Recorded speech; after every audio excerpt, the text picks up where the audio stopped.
फिर ये एक धोखा है। तो इसको हम डिटेल एनालिसिस करके जानेंगे। तो सबसे पहले कंपनी के रिटर्न्स के बारे में देख लेते हैं। तो 1 डे में अभी ये अराउंड 10% का रिटर्न दिखा रहा है। 5 डे में जो कि 24% है। 1 मंथ में 54% का बहुत ही अच्छा रिटर्न दिया है इसने। 6 मंथ में 124%।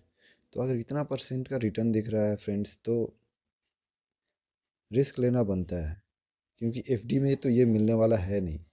तो अपने पैसे को एफडी में ना जला के यहाँ लगाओ। ठीक है, उसके बाद 1 ईयर का रिटर्न देख लेते हैं, 170% का।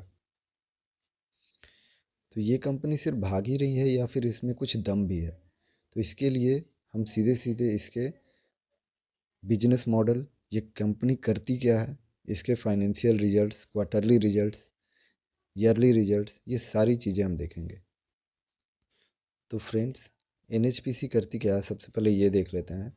तो ये सबसे पहले जान लेते हैं कि ये एक मिनी रत्न कंपनी है गवर्नमेंट ऑफ इंडिया की, और ये हाइड्रो इलेक्ट्रिक एनर्जी को जनरेट करती है। हाइड्रो इलेक्ट्रिक से रिलेटेड कंपनी है ये।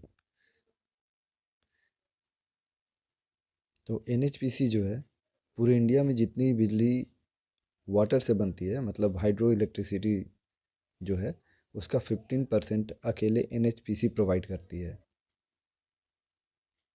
तो चलिए दोस्तों, इसके फंडामेंटल्स देख लेते हैं। तो इसका जो मार्केट कैप है वो 1,11,540 सीआर्स का है।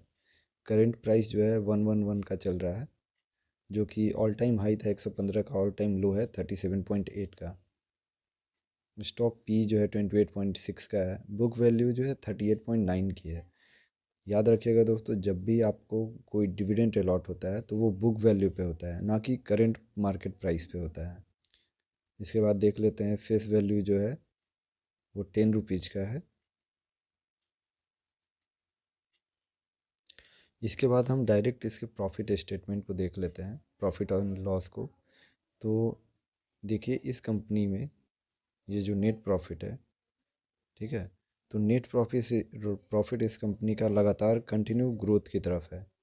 ठीक है, कंटिन्यू, थोड़ा बहुत कभी गिरावट के साथ साथ, लेकिन कंपनी ओवरऑल प्रॉफिट में है दोस्तों। और जो कंपनी प्रॉफिट में है वही आपको प्रॉफिट बना के दे सकती है। ये सिंपल सा बात बस ध्यान में रखना है।